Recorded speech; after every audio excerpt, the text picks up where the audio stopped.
اس رات وہ بامشکل 2-3 گھنٹے تک سو سکی تھی۔ پھر فجر کی اذان سے بھی پہلے تیار ہو کر وہ ڈپلومیٹک انکلیو پہنچ گئی کہ حتیجہ کی بار بار کال آ رہی تھی۔ شکر ہے آپ آ گئیں۔ حتیجہ اسے باہر ہی مل گئی۔ اس کی اینک کے پیچھے چھپی آنکھیں فکر مند لگ رہی تھیں۔ حیا سادہ شلوار قمیض اور سیاہ جیکٹ میں ملبوس تھی۔ لمبے کھلے بال کانوں کے پیچھے اڑستے ہوئے وہ حتیجہ تک گئی۔ اب کدھر جانا ہے؟ اندر۔ یہ شٹل لے لیتے ہیں، یہ ترکش ایمبیسی تک پہنچا دے گی۔ تبھی ایک عمر رسیدہ صاحب اور خاتون تیزی سے شٹل کی طرف بڑھتے دکھائی دیے۔ میری چھٹی اس کہہ رہی ہے کہ یہ انکل آنٹی بھی ترکش ایمبیسی جا رہے ہیں۔ حیا جلدی کریں، ہمیں پہلے 15 میں سے ہونا ہے۔ وہ حیا کا ہاتھ پکڑ کر آگے بڑھی، پھر خیال آنے پر پوچھ لیا، اندر آئی ڈی کارڈ سے انٹری ہوگی؟ آپ آئی ڈی کارڈ اور پاسپورٹ لائی ہیں نا؟ اور حیا کا دماغ پھک سے اڑ گیا۔ وہ رات اتنی ڈسٹرب رہی کہ بھول ہی گئی کہ پاسپورٹ تو مجھے آج ملنا تھا، وہ تو ابھی بنا ہی نہیں ہے۔ حیا، حتیجہ منہ کھولے ہکا بکا اسے دیکھ رہی تھی۔ نہیں، آئی ایم سوری، میں اور Khadija I am really sorry, میرے پاس پاسپورٹ نہیں ہے۔ اس کا سر گھومنے لگا تھا، وہ اتنی بڑی غلطی کیسے کر سکتی تھی؟ آپ کے پاس پاسپورٹ نہیں ہے تو آپ خود کیوں آئی ہیں؟ ہاں، آپ کی وجہ سے میری اسکالرشپ بھی رہ جائے گی، اتنا احساس ہے آپ کو؟ وہ پھٹ پڑی تھی، اور حیا جو اتنی مغرور اور خود پسند تھی، جس کی شخصیت سے لباس تک ہر شے پرفیکٹ ہوتی تھی اور جس کی مثالیں اس کی کلاس فیلو سیا کرتی تھیں، وہ ایک دم رو پڑی۔ آئی ایم سوری حتیجہ، میرے کچھ پرابلم سے میری لائف بہت ڈسٹرب ہو گئی ہے۔ وہ جلدی بے اختیار امڑ آنے والے آنسو صاف کرنے لگی۔ اٹس اوکے حتیجہ، آئی ایم سوری، مگر آپ چاہیں میں کل ٹرائی کر لوں گی۔ حتیجہ چند لمحے خاموش رہی، پھر آہستہ سے بولی، اپنا آئی ڈی کارڈ مجھے دیں۔ جی؟ اپنا آئی ڈی کارڈ مجھے دیں اور واپس جا کر پاسپورٹ آفس سے اپنا پاسپورٹ اٹھا کر لائیں۔ امید ہے آئی ڈی کارڈ سے آپ کی انٹری ہو جائے گی اور ہماری باری آنے تک آپ واپس پہنچ جائیں گی۔ مگر پاسپورٹ آفس تو پنڈی میں ہے اور مجھے تو جاتے ہوئے بھی 1 گھنٹہ لگ جائے گا، اور پاسپورٹ آفس تو کھلے گا ہی 9 بجے، جبکہ ایمبیسی 7 بجے کھل جائے گی۔ اس سے فکر مندی سے کلائی پہ بندھی گھڑی دیکھی۔ یہ ناممکن ہے، میں کبھی بھی اتنی جلدی واپس نہیں پہنچ پاؤں گی کہ پہلے 15 میں سے ہو سکوں۔ حیا، میں نے زندگی میں ایک ہی بات سیکھی ہے کہ انسان کو کوئی چیز نہیں ہرا سکتی جب تک وہ خود ہار نہ مان لے۔ آپ ابھی سے ہار مان لینا چاہتی ہیں؟ لائیں، آئی ڈی کارڈ دیں مجھے، ان انکل آنٹی سے پہلے پہنچنا ہے۔ وہ اس کے ہاتھ میں پکڑا آئی ڈی کارڈ چپٹ کر شٹل کی طرف دوڑتی ہوئی چلی گئی۔ اس سے آنکھوں کے کنارے پہنچے اور بھی کلائی پہ بندھی گھڑی کو دیکھا۔ کیا اس کا ویزا لگ جائے گا؟ یہ ڈالی کی بد دعا پوری ہو جائے گی اور وہ کبھی ترکی نہیں جا سکے گی، اسے کبھی جیہان سکندر نہیں مل سکے گا۔ مگر حتیجہ نے کہا تھا، انسان کو کوئی چیز نہیں ہرا سکتی جب تک کہ خود ہار نہ مان لے، اور اس نے سوچا وہ اتنی آسانی سے ہار نہیں مانے گی۔ بے دردی سے آنکھیں رگڑ کر وہ گاڑی کی طرف لپکی تھی۔ بہت رش ڈرائیونگ کر کے وہ پنڈی آئی تھی۔ تقریباً 1 گھنٹہ اسے بند پاسپورٹ آفس کے باہر بیٹھنا پڑا۔ ادا کر کے 9 بجے آفس کھولا تو وہ اندر بھاگی۔ شاید اس کی ہمت دکھانے کا حوصلہ تھا۔ 10 منٹ بعد وہ اپنا پاسپورٹ لیے آفس کے بیرونی سیڑھیاں اتر رہی تھی، تبھی کسی غیر شناسا نمبر سے کال آئی۔ اسے کسی خیال کے تحت فون اٹھا لیا۔ ہیلو حیا، میں حتیجہ بول رہی ہوں۔ میرا فون تو باہر بھائی کے پاس ہے کیونکہ اندر سیل فون کی پرمیشن نہیں ہے۔ ابھی ایمبیسی کے گارڈ سے فون لے کر 100 منٹیں کر کے کال کر رہی ہوں۔ وہ ایک ہی سانس میں تیز بولے گئی، آپ کدھر ہیں؟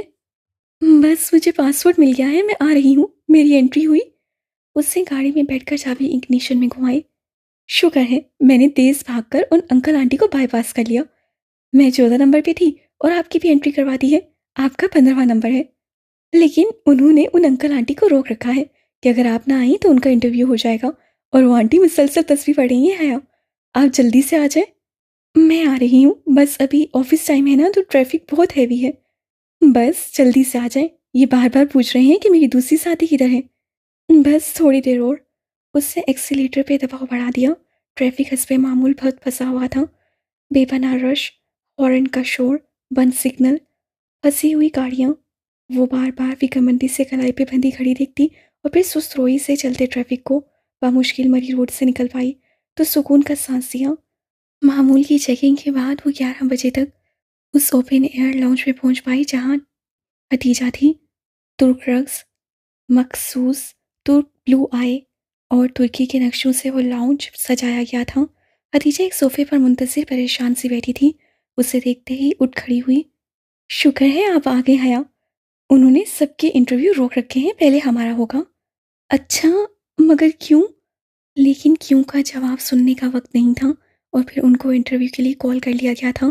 وہ خوش شکل سا ترک ڈپلومیٹ ان کے انتظار میں بیٹھا تھا۔ وہ حتیجہ کے آگے چلتی ہوئی سامنے ہوئی اور اپنی فائل شیشے کی کھڑکی کے سوراخ سے اندر دی۔ اس کا دل زور زور سے دھڑک رہا تھا۔ اگر اس کا ویزا مسترد ہو گیا تو؟ اس آفیسر نے ان کی فائلز اٹھائیں، ان سے فارمز نکالے اور فائلز واپس بند کر کے رکھ دیں۔ اگر اس سے ویزا دینا ہوتا تو ان کا انٹرویو کرتا، کچھ تو پڑھتا، کوئی سوال تو پوچھتا، مگر وہ بس سرسری سا فارم کو دیکھ رہا تھا۔ تو کیا وہ واقعی اس کا ویزا مسترد کرنے لگا تھا؟ فارم پر ایک نگاہ دوڑا کر اسے سر اٹھائے اور سنجیدگی سے ان دونوں کو دیکھا، جو بنا پلک جھپکے سانس روکے اس کو دیکھ رہی تھیں۔ آپ کدھر تھیں؟ میں اتنے دنوں سے آپ کا ویٹ کر رہا تھا۔ اسے ساتھ ہی میز پہ رکھا ایک کاغذ اٹھایا۔ مجھے سبھانچی یونیورسٹی نے یہ لسٹ بھجوائی تھی، اس میں آپ کے نام ہے تاکہ میں آپ کا ویزا لگا دوں۔ خیر، ویزا کل تک سٹیمپ ہو جائے گا۔ آپ میں سے کوئی ایک کل آ کر دونوں پاسپورٹ پک کر لے، شام 4 بجے تک، رائٹ؟ رائٹ؟ فرت جذبات سے ان کی آواز سے ہی نکل رہی تھی۔ دل یوں دھڑک رہا تھا گویا ابھی سینہ توڑ کر باہر آ جائے گا۔ وہ جیسے ہی اس کے آفس سے نکلی، ایک ساتھ رک گئیں اور ایک دوسرے کو دیکھا۔ آئی ایم سوری حیا، آئی ایم سوری حتیجہ، بیک وقت دونوں کے لبوں سے نکلا تھا، اور پھر وہ دونوں ہنستے ہوئے ایک دوسرے کے گلے لگ گئیں۔ بالآخر اسے یقین آ گیا تھا کہ ہاں، وہ واقعی ترکی جا رہی ہے، وہ بھی پورے 5 ماہ کے لیے۔ وہ ترکی جہاں وہ رہتا ہے، وہ جو ہمیشہ سے اس کے دل کے ساتھ رہا ہے۔ ویلکم می او سبحان جی۔ بھائی تو چلے گئے تھے مجھے ڈراپ کر کے، میں آپ کے سیل سے ان کو کال کر لوں کہ وہ مجھے پک کر لے؟ ڈپلومیٹک انکلیو سے نکلتے ہوئے حتیجہ نے پریشانی ظاہر کی تو اس سے مسکراتے ہوئے سر جھٹکا۔ نو پرابلم، میں آپ کو ڈراپ کر دوں گی حتیجہ، آپ مجھے ڈی جے اور تم کہہ سکتی ہیں۔ شور۔ اس سے پارکنگ میں کھڑی کار کا لاک کھولا۔ مجھے جنازوں پر جانا تھا، یوں نہ کریں کہ کچھ شاپنگ کر لیں، آپ نے کچھ تو لینا ہوگا حتیجہ۔ اس کی تاکید کے باوجود وہ تکلف ختم نہ کر سکی۔ سویٹرز لینے ہیں، وہاں بہت سردی ہوگی، پھر وہیں چلتے ہیں۔ سائن و شور کے بامقابل چبوترا خالی تھا، مگر دن کے وقت وہ اتنا ویران نہیں لگ رہا تھا جتنا پچھلی رات لگا تھا۔ اور وہ آواز، وہ سر جھٹک کر آگے بڑھ گئی۔ اور نیڈل امپریشن پہ سیل لگی ہے، آئیں کچھ دیکھ لیتے ہیں۔ وہ کافی دنوں سے سوچ رہی تھی کہ یہاں سے کوئی اچھی شرٹ پیس لے آئے، اور آج تو سیل بھی لگی تھی۔ وہ اور حتیجہ آگے پیچھے شیشے کا دروازہ دھکیل کر اندر داخل ہوئی۔ شاپ کے اندر وہی مخصوص ماحول تھا، ہیٹر کی گرمی اور باہر کی خنکی کا ملا جلا تاثر، زرد سپاٹ لائٹ سے چمکتی چھت اور ہر طرف شو کیسز پہ پھیلے کڑھائی والے کپڑے۔ وہ محو سی سٹینڈز پہ لگے نامونے دیکھتی آہستہ آہستہ قدم بڑھا رہی تھی۔ سامنے ورک ٹیبل تھی جس کے پیچھے کھڑا مستعد سیلز مین اسے دیکھ کر فوراً متوجہ ہوا تھا۔ جی میم۔ یہ پنک والا دکھائیں جس سے وائٹ ایمبرائڈری ہے۔ اس سے انگلی سے پیچھے رول کیے ہوئے تھان کی طرف اشارہ کیا۔ سیلز مین نے گردن پھیر کر دیکھا۔ میم، یہ میں نے سامنے رکھا ہے، یہ سامنے ہی پڑا ہے۔ وہ اس سے چند فٹ بائیں جانب اشارہ کر رہا تھا جہاں ایک فیملی کھڑی اسی کپڑے کا معائنہ کر رہی تھی۔ اوہ تھینکس۔ وہ چند قدم چل کر بائیں جانب آئی جہاں میز پہ وہ خوبصورت کڑھائی والی شرٹ کا فرنٹ پیس پھیلا ہوا تھا۔ حیا کے بالکل بائیں طرف کھڑا ایک نوجوان سر جھکائے ہاتھ میں کپڑے کو مسل کر چیک کر رہا تھا۔ اس کے ساتھ ایک نفیس معمر سی خاتون اور ایک کم عمر اونچی پونی ٹیل والی لڑکی کھڑی تھی۔ ممی، یہ پنک والا لے لیتے ہیں، ثانیہ بھابھی کا کمپلیکشن فیئر ہے، یہ ان پہ سوٹ کرے گا، کیوں بھائی؟ وہ اب نوجوان سے رائے مانگ رہی تھی۔ حیا نہ چاہتے ہوئے بھی ان کی طرف متوجہ ہو گئی۔ اس سے بس یہی جلدی تھی کہ کب وہ شخص اس کپڑے کو چھوڑے اور وہ اسے دیکھ پائے۔ اس وقت بھی گلابی شرٹ کا کپڑا اس شخص کے ہاتھ میں تھا۔ اس نے اس ہاتھ میں یوں پکڑ رکھا تھا کہ اس کی ہتھیلی والی طرف اوپر تھی۔ حیا اس کے ہاتھ میں پکڑے کپڑے کو دیکھ رہی تھی۔ جب دفعتاً اس کی نگاہیں کپڑے سے اس شخص کی کلائی پہ پھسلتی گئیں، وہ بری طرح چونکی۔ اس کی کلائی پہ کانٹے کا سرخ گلابی سا نشان تھا، جیسے جلا ہو یا کوئی برتھ مارک۔ باپ دو۔ وہ اس کے ساتھ ہی کھڑا تھا، گلابی کپڑے کو ہاتھ میں مسل کر چیک کرتا ہوا۔ وہ مکمل طور پر اپنی فیملی کی طرف متوجہ تھا۔ وہ یہاں سے اس کا نیم رخ ہی دیکھ سکتی تھی۔ وہ دراز قد تھا، رنگ صاف اور آنکھوں پر فریم لیس گلاسز سے، چہرے پہ متانت اور سنجیدگی تھی۔ جینس و جیکٹ میں ملبوس وہ اچھا خاصا سمارٹ نوجوان تھا۔ حیا نے دوبارہ اس کے ہاتھ کو دیکھا جس میں اس سے کپڑا پکڑ رکھا تھا۔ اسی پل اس کی بہن نے وہ کپڑا نرمی سے اپنی جانب کھینچا. گلابی ریشم اس کی ہتھیلی سے پھسل گئی. اب اس کی انگلیاں سامنے تھیں جس کی اوپری پوروں کی قدرتی لکیر پہ بھوری سے لکیر پڑی تھی. اسے بے اختیار شیشے میں آئی وہ انگلیاں یاد آئیں. بہت احتیاط سے اسے ادھر ادھر دیکھا. حتیجہ قدرے فاصلے پر کھڑی ڈمی کا لباس سیکھ رہی تھی. آس پاس کوئی اس کے جاننے والا نہیں تھا. یقیناً وہ یہاں تماشا کر سکتی تھی. پنکی، اس سے دانستہ قریب کھڑے نوجوان کی طرف چہرہ کر کے آواز سے بلند پکارا. وہ اپنی بہن کی سمت دیکھ رہا تھا. اسے شاید سنا ہی نہیں تھا. البتہ اس کی بہن نے حیا کو اپنی جانب دیکھتا پا کر کچھ بولتے بولتے رکی تھی. پنکی، اس سے ذرا زور سے پکارا. کم عمر لڑکی نے ناسمجھی سے اسے دیکھا. اس کی والدہ بھی بیٹی کی نگاہ کے تعاقب میں اس کی طرف دیکھنے لگی تھی. ان دونوں کی یوں رک کر حیا کو دیکھنے کے باعث اس نوجوان نے گردن موڑی. حیا نے دیکھا. اس کا چہرہ جھلسا ہوا تھا. جھلسے کا نشان بہت گہرا نہ تھا، بس اتنا کہ آدھا چہرہ صاف گندمی رنگ کا لگتا تو دوسرا حصہ گہرا سانولا. پنکی، ڈالی کہاں ہے؟ وہ سینے پہ بازو لپیٹے بڑے تیکھے انداز سے بولی، اور چونکہ وہ اس نوجوان کی آنکھوں میں دیکھ کر بولی تھی تو وہ ذرا الجھ سا گیا. سوری. میں نے پوچھا ہے ڈالی کہاں ہے؟ کون؟ میں سمجھا نہیں. وہ دھیمے مگر الجھے ہوئے لہجے میں بولا. اگر آپ کے دماغ پہ چوٹ آنے کی وجہ سے آپ کی یادداشت کھو گئی ہے تو بے فکر رہیے، میں آپ کو یاد کرا دیتی ہوں. ڈالی، آپ کا وہ خواجہ سرا دوست جس کے ساتھ مل کر آپ روز خواجہ سرا بنے سڑک پر بھیک مانگ رہے تھے. پنکی نام بتایا تھا نا آپ نے اپنا؟ نہیں. اس کی پیشانی شکن آلودہ ہو گئی. آنکھوں میں غصہ در آیا، تاہم وہ ذرا برداشت کر کے بولا. میڈم، آپ کو کوئی غلط فہمی ہو گئی ہے. میں آپ کو جانتا تک نہیں ہوں. مگر میں آپ کو اچھے سے جانتی ہوں. یہ آپ کی انگلیوں پہ نشان میری گاڑی کی کھڑکی کے شیشے میں پسے کے باعث سے آئے تھے. مجھے یاد ہے مسٹر. آپ کون ہیں اور پرابلم کیا ہے آپ کو؟ وہ لڑکی مزید برداشت نہیں کر سکی تھی. میں وہ ہوں جس سے آپ کے ان بھائی صاحب کو خواجہ سرا بنے دیکھا تھا. اٹس انف. اس نوجوان نے غصے سے کھڑکا. میں شرافت سے آپ کی بکواس سن رہا ہوں تو آپ بے لگام ہوتی جا رہی ہیں. اس سے آگے اگر آپ نے کوئی فضول کوئی کی تو اچھا نہیں ہوگا. اتنی ہی شرافت ہے آپ میں تو خواجہ سرا کیوں بنے ہوئے تھے؟ کسی نے اس کے حق میں کہا تو وہ چونکی. حتیجہ بہت اعتماد سے کہتی اس کے برابر آن کھڑی ہوئی تھی. حیا کو ایک دم ہی جیسے دھاڑ سی ملی. آپ کا دماغ خراب ہے؟ اپنی بہن کو سمجھائیں. میرے بھائی سے تعارف کا اچھا بہانہ ڈھونڈا ہے انہوں نے. لڑکی بھڑک کر بولی. شاپ میں بہت سے لوگ سب کچھ چھوڑ کر ان کو دیکھ رہے تھے. تعارف؟ مائی فٹ. جواباً حتیجہ بھی اونچی آواز سے بولی. آپ کے بھائی کو میں نے بھی خواجہ سرا بنا دیکھا تھا. میں ابھی 10 اور لوگ لا سکتی ہوں جو اس بات کی گواہی دیں گے. عجیب خاتون ہیں آپ، خواہ تنگ کیے جا رہی ہیں. یہ تعارف کے بہانے کسی اور کے سامنے جا کر بتائیے. سر، میڈم. شاپ کا مینیجر تیزی سے ان کی طرف آیا تھا. پلیز آپ ادھر تماشا نہ کریں. دوسرے کسٹمرز ڈسٹرب. اوہ میجر صاحب. اب اس سے اس نوجوان کا چہرہ دیکھا تو شناسائی بھری حیرت سے بولا. بہت معذرت سر. آپ محترمہ. وہ حیا کی طرف مڑا. آپ پلیز شور نہ کریں. اگر آپ نے خریداری نہیں کرنی تو آپ جا سکتی ہیں. آپ ہوتے کون ہیں مجھے شاپ سے نکالنے والے؟ احمد بھائی چلے ہم ہی چلتے ہیں، ان کا تو دماغ خراب ہے. لڑکی نے خفگی سے اسے دیکھتے ہوئے کپڑا پھینکا اور پلٹی. وہ نوجوان ایک تنفر بھری نگاہ اس پر ڈال کر اپنی ماں کا شانہ تھامے دروازے کی طرف بڑھ گیا.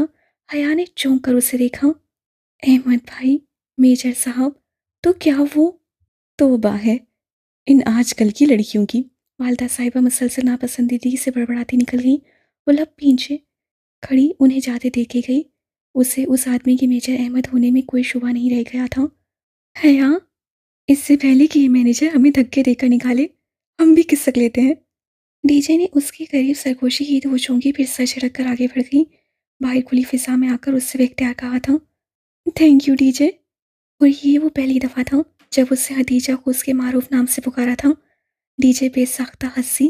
مجھے پتا تھا آپ جھوٹ نہیں بولتی. آپ نے واقعی وہی دیکھا ہوگا جو کہہ رہی تھی. مگر ڈی جے میں نے واقعی سے خواجہ سرا بنے دیکھا تھا. حیا، آپ نے اسے بس خواجہ سرا بنے دیکھا تھا نا؟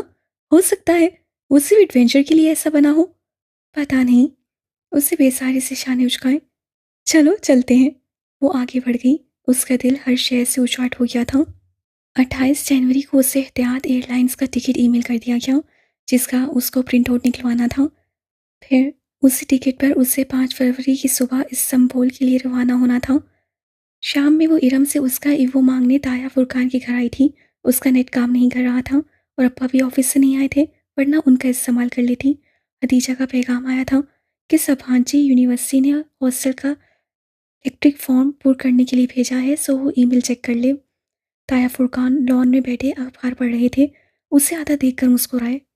آ گئی تایا کی یاد؟ انہوں نے صفحہ پلٹتے ہوئے نرمی سے پوچھا۔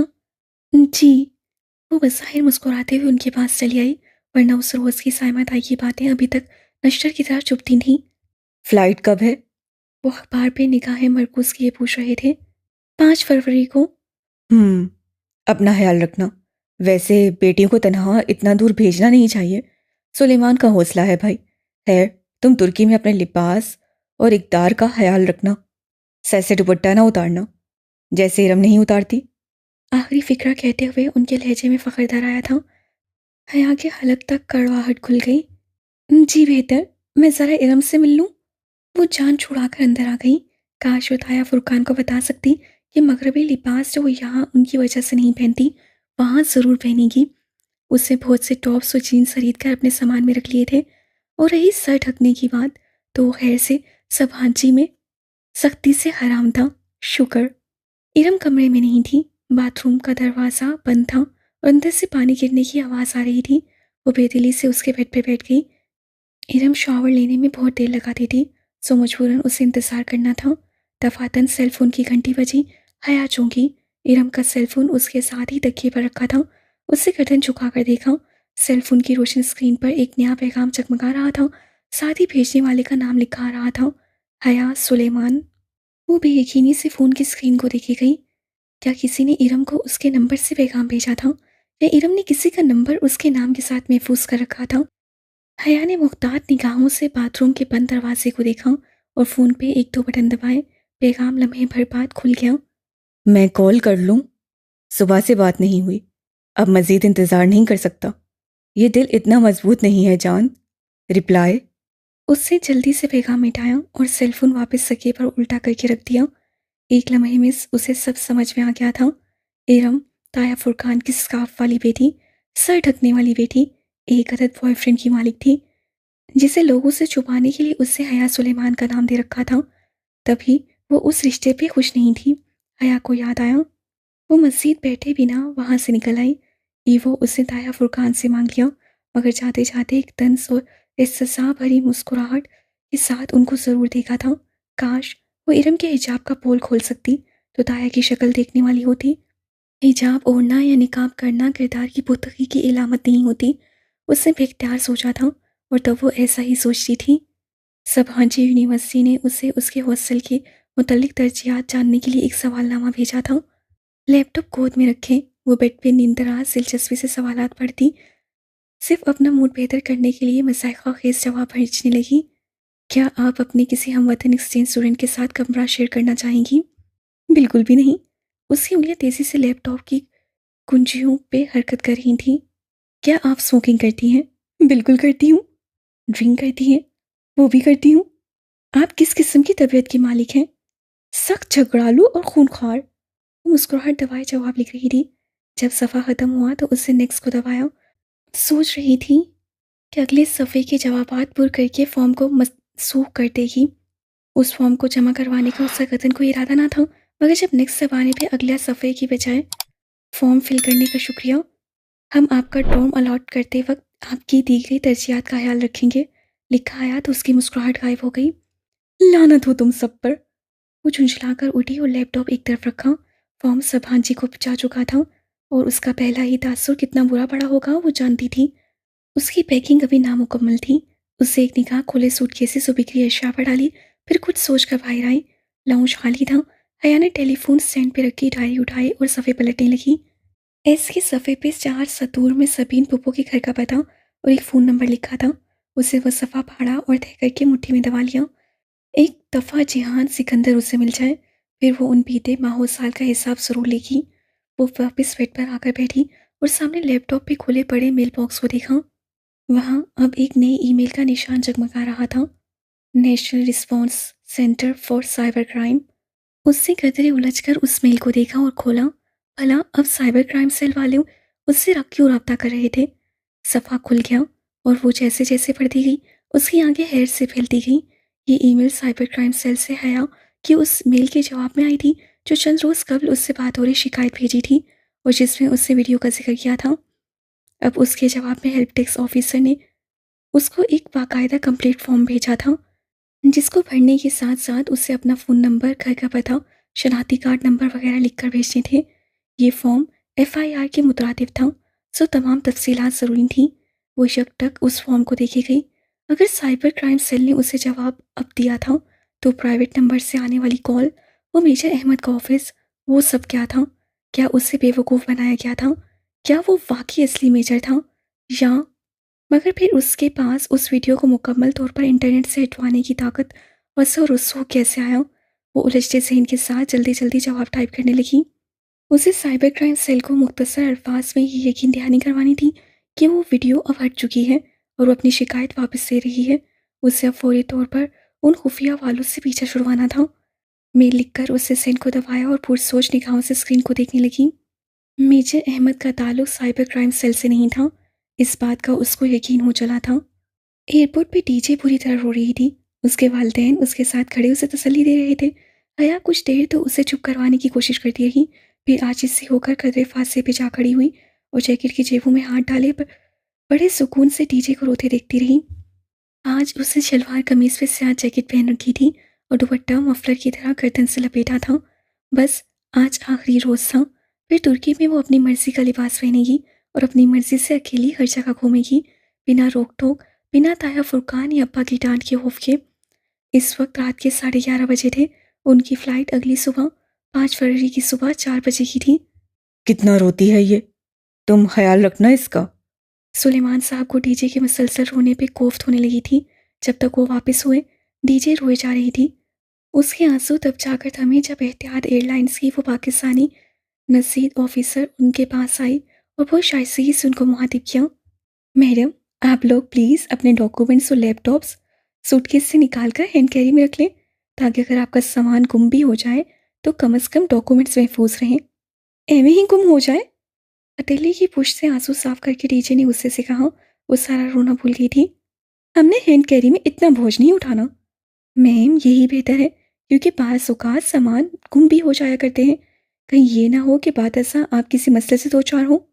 وہ اس سرخ ایئر لائن میں کام کرنے والی ایک پاکستانی لڑکی تھی اور ان کی پہلی بین الاقوامی فلائٹ لینے کے پیش نظر کہہ رہی تھی۔ وہ حیا مان بھی جاتی، مگر ڈی جے اڑ گئی۔ ہرگز نہیں، ہم نے اتنا بھاری ہینڈ کیری نہیں اٹھانا، پلین میں آپ کو نہیں اٹھانا پڑے گا۔ آفیسر کی شائستگی برمی میں بدلنے لگی۔ پلین میں جانے تک تو اٹھانا پڑے گا، تو پھر ترکی میں آپ پر اللہ ہی رحم کرے۔ وہ پیر پٹکتی چلی گئی تو ڈی جے نے اپنی متورم آنکھوں اور فاتحانہ مسکراہٹ کے ساتھ حیا کو دیکھا اور انگلی سے اینک پیچھے کی۔ انسان کو کوئی چیز نہیں ہرا سکتی جب تک وہ خود ہار نہ مان لے۔ حیا بے اختیار ہنسی، اسے ڈی جے اچھی لگی تھی۔ فلائٹ میں ان دونوں کو نشستیں ایک ہی قطار میں ملی۔ درمیانی راستے کے دائیں طرف جڑی تھی نشستوں میں سے کھڑکی کے ساتھ والی حیا کو ملی اور راستے والی نشست ڈی جے کو۔ درمیانی نشست خالی تھی۔ کیا مزہ ہی آ جائے حیا، اگر اس سیٹ پہ کوئی ہینڈسم اور چارمنگ سا لڑکا آ کر۔ ڈی جے کے الفاظ ادھورے ہی رہ گئے۔ ایک بھاری بھرکم سے پاکستانی صاحب جو اپنے 2 پیس میں بے حد پھنسے پھنسے سے لگ رہے تھے، اطمینان سے چلتے ہوئے آئے اور دھپ سے ان دونوں کے درمیان میں بیٹھ گئے۔ حیا ذرا سا غیر آرام دہ محسوس کر کے مزید کھڑکی کی طرف کھسک گئی اور ہتیجہ مخالف سمیت مجھے عثمان شبیر کہتے ہیں، شیخ عثمان شبیر۔ اپنی بھاری آواز سے خوش دلی سے گویا ہوئے۔ نائس۔ حیا بظاہر اپنے چھوٹے سے گولڈن کلچ کو کھول کر کچھ تلاش کرنے لگی۔ یہ وہی کلچ تھا جو داور بھائی کی مہندی پہ اس نے گولڈن لہنگے کے ساتھ لیا تھا۔ گڈ۔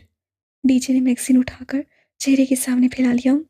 میں ترکی سے آیا ہوں، دراصل وہیں رہائش پذیر ہوں، میری بیوی اور بیٹا بھی وہیں رہتے ہیں۔ حیا مزید اپنے پرس پہ جھک گئی اور ڈی جے نے میگزین چہرے کے اتنا قریب کر لیا کہ اس کی ناک صفحات کو چھونے لگی۔ مگر وہ میرا بیٹا نہیں ہے، جانتی ہو وہ کس کا بیٹا ہے؟ مزید نظر انداز کرنا بیکار تھا۔ حیا نے رخ عثمان شبیر کی جانب موڑا اور ڈی جے نے بیساری سے میگزین نیچے کر لیا۔ آپ بتائیں کس کا بیٹا ہے وہ؟ عثمان شبیر کو شاید صدیوں سے کسی سامع کی تلاش تھی۔ وہ اپنی داستان حیات فوراً ہی شروع کر بیٹھے۔ ڈی جے مسلسل جمائیاں روک رہی تھی اور حیا شدید متلی محسوس کر رہی تھی۔ وہ کل صبح کی جاگی ہوئی تھی اور اب اس کی صبح کے 4:30 بج رہے تھے۔ اوپر سے جہاز کا سفر، اس سے ڈی جے کے سامنے ظاہر نہیں کیا تھا کہ وہ پہلی بار جہاز میں بیٹھ رہی ہے. آخر ڈی جے کیا سوچتی کہ کیسی لڑکی ہے، کبھی ہوائی سفر ہی نہیں کیا. اب کیا بتاتی کہ کبھی کوئی ایسی صورت ہی نہیں بن سکی. اس سب پہ مستثاد ان صاحب کی المناک داستان جو مختصر کچھ ایسے تھی کہ وہ اور ان کی بیگم عرصہ 30 سال سے ترکی میں رہائش پذیر تھے. چونکہ اولاد نہیں تھی اس سے انہوں نے عثمان صاحب کے کزن کا بیٹا گود لیا تھا. وہ بیٹا بیجا لاڈ پیار سے خاصا بگڑ چکا تھا.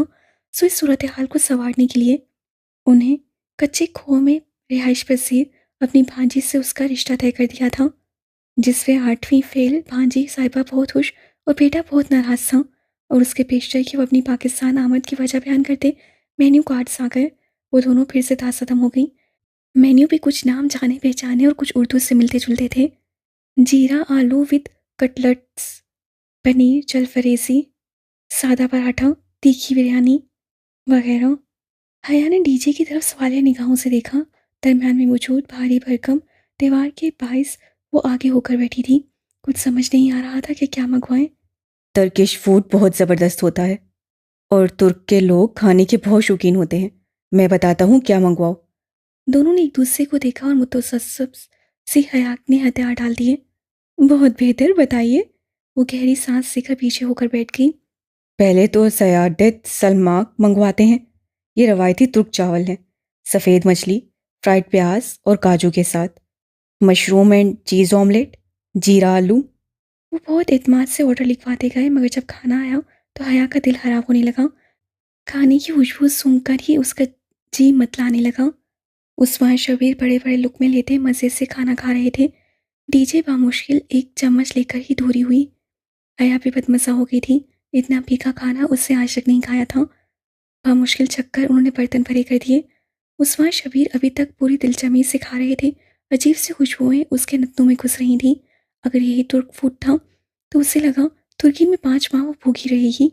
ایسا جی تو اس کا ڈیوو بس میں بھی نہیں متلاتا تھا جیسے ادھر ہو رہا تھا. وہ چہرے پہ دوپٹہ رکھ کر سو گئی.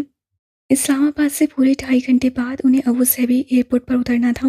وہاں کچھ دیر کا قیام تھا. پھر استنبول. ابو ظہبی اترنے سے قبل کھڑکی کے پار زمین کی گولائی میں کٹاؤ دکھائی دینے لگا تھا. زمین کا وہ گورا اتنا حسین تھا کہ اس کی ساری بیزاری اور نیند بھاگ گئی. وہ محو سی یکٹک وہ منظر دیکھے گئی.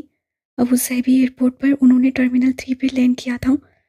استنبول کی فلائٹ انہوں نے ٹرمینل 1 سے پکڑی تھی، مگر پہلے گھر فون کرنا تھا. وہ دونوں آگے پیچھے تیز سے چلتی کالنگ کارڈ خریدنے گئی. 5 یوروز کا اتصالات کا کارڈ خریدا اور فون بوتھ کی طرف بھاگی. کتار میں فون بوتھ لگے تھے. حیا نے ایک ایک کر کے پہلے دنوں پہ کارڈز لگانے کی کوشش کی، مگر کارڈ تھا کہ ڈلنے کا نام نہ لے. اسے ایئرپورٹ پہ فون بوتھ استعمال کرنے کا پہلا تجربہ تھا. کچھ سمجھ نہیں آ رہا تھا کہ کیا کرے. حیا، اس بندے کو دیکھو، جیسے یہ کارڈ ڈال رہا ہے ویسے ہی ڈالو. ڈی جے نے اسے کونی ماری تو حیا نے پلٹ کر دیکھا. چوتھے بوتھ پہ ایک شخص اس کی طرف پش کیے اپنا کارڈ ڈال رہا تھا. حیا کو دکھائی نہیں دے رہا تھا کہ وہ کون سا طریقہ استعمال کر رہا ہے. سو وہ ڈی جے کا ہاتھ تھامے اس کے سر پہ جا پہنچی. وہ ریسیور کان سے لگائے نمبر ملا رہا تھا. پلیز یہ کارڈ ڈال دیں، میں اسے ڈال نہیں پا رہی. حیا نے کارڈ اس کی طرف بڑھایا. وہ چونک کر پلٹا. وہ سیاہ رنگت، گھنگرالے بالوں اور اونچے قد کا نسلاً حبشی تھا. اس سے ایک ہاتھ سے کارڈ لیتے ہوئے ان دونوں لڑکیوں پہ نگاہ ڈالی. ایک سیاہ لمبے بالوں اور بڑی آنکھوں والی خوبصورت سی لڑکی جو جیکٹ کی جیبوں میں ہاتھ ڈالے کھڑی تھی. دوسری بڑے چشمے اور ڈھیلی پونی والی لڑکی جس نے سویٹر طے کر کے پاسوں پہ ڈال رکھا تھا. دونوں متصل سی اسے دیکھ رہی تھیں. اچھا، میں ذرا بات کر لوں پھر. اسے شاید کان سے لگے ریسیور میں کوئی آواز سنائی دی تھی، تبھی رخ موڑ گیا. وہ دونوں اسی طرح کھڑی اسے دیکھتی رہیں. ان سے وہ انگریزی میں مخاطب ہوا تھا مگر اب فون پہ عربی میں بات کر رہا تھا. ڈی جے تو بور ہو کر ادھر ادھر دیکھنے لگی. مگر شریعہ اینڈ لاء کے 5 برسوں نے حیا کو عربی اچھی طرح سے سکھا دی تھی. انٹرنیشنل اسلامک یونیورسٹی میں اپنے LLB کے پہلے برس ان کو عربی ہی سکھائی جاتی تھی اور ان کی کلاسز میں الجیرین اور مصری اساتذہ انہیں عربی میں ہی لیکچرز دیا کرتے تھے. میں استنبول آ رہا ہوں. وہ اب رخ پھیرتے قدرے پریشانی سے کہہ رہا تھا. ہاں، شام تک گھر پہنچ جاؤں گا. تم نے حارث کو ڈاکٹر کو دکھایا؟ اچھا، کیا کہتا ہے ڈاکٹر؟ کر دوں گا پیسوں کا انتظام، کہا جو ہے. بار بار ایک ہی بات مت دہرایا کرو جاہل عورت. تحش سے اس کی دبی دبی سے آواز بلند ہوئی. ہاں، میری عبد الرحمان سے بات ہو گئی تھی، اسی کے کام کے لیے خوار ہو رہا ہوں، مگر وہ زیادہ رقم نہیں دے گا۔ ایک جگہ اور بھی بات کی ہے۔ اس سے رک کر کچھ سنا اور پھر مزید چنچلاہٹ سے بولا، اچھا، فون رکھ رہا ہوں، مرحبا۔ اس سے کھٹاک سے فون رکھا اور ان کی طرف پلٹا۔ Sorry girls. مشکل چہرے پر بشاشت لاتے ہوئے وہ اب ان کا کارڈ لگانے لگا۔ پہلی ہی کوشش کامیاب ہو گئی، وہ شاید کارڈ کو الٹا پکڑ رہی تھی۔ لیجئے۔ سیاہ فارم نے ریسیور اس کی طرف بڑھایا، پھر ان سے ہٹ کر دور چلا گیا۔ بس 1 منٹ کی کال کریں گے۔ حیا نے نمبر ملاتے ہوئے ٹی جے کو تنبیہ کی۔ سلیمان صاحب نے پہلے ہی گھنٹے پہ فون اٹھا لیا۔ وہ چپ ہوئی کہ نہیں؟ توبہ، کتنا روتی ہے۔ جی ابا جی، وہ چپ ہو گئی ہے۔ اور پھر جلدی جلدی اپنی حیرت بتا کر فون بند کر دیا۔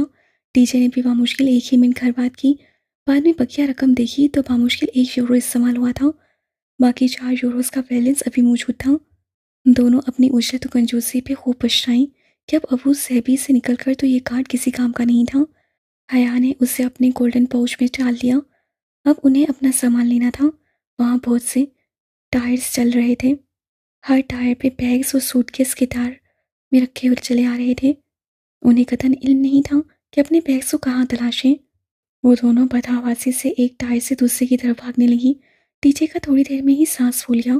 کبھی حیا کو ایک جگہ اپنے سیاہ سوٹ کیس کا گمان گزرتا تو وہ ٹی جے کا ہاتھ کھینچ کر ادھر بھاگتی، اور قریب سے دیکھنے پر وہ کسی اور کا بیگ نکلتا تو کبھی ٹی جے اپنے بھورے تھیلے کو پہچان کر چلاتے ہوئے ایک طرف دوڑتی، مگر اس پر کسی اور کا نام درج ہوتا۔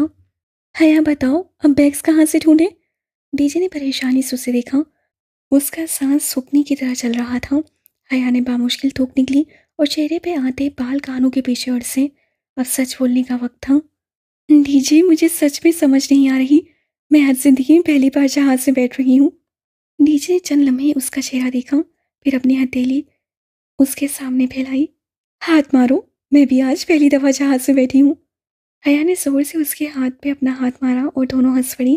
کافی دیر بعد ان کو ٹائرز کی لسٹ نظر آئی، جس پہ ہر فلائٹ کے مخصوص ٹائر کا نمبر درج تھا۔ فریج دیکھ کر 2 منٹ میں ہی اپنا مطلوبہ ٹائر مل گیا۔ سامان لے کر حیا اتنی تھک چکی تھی کہ جب ڈی جے نے وہیں ایک جگہ چمکتے فرش پر بیٹھنے کو کہا تو وہ اپنا سارا نخرہ اور غرور بلائے طاق رکھ کر ادھر زمین پہ بیٹھ گئی۔ اپنے بیگز کے ساتھ وہ دونوں اب مزے سے فرش پہ بیٹھی ہر آتے جاتے کو دیکھ رہی تھیں، اور ارد گرد مہذب نفیس لوگ حیرت سے ان کو دیکھتے ہوئے گزر رہے تھے۔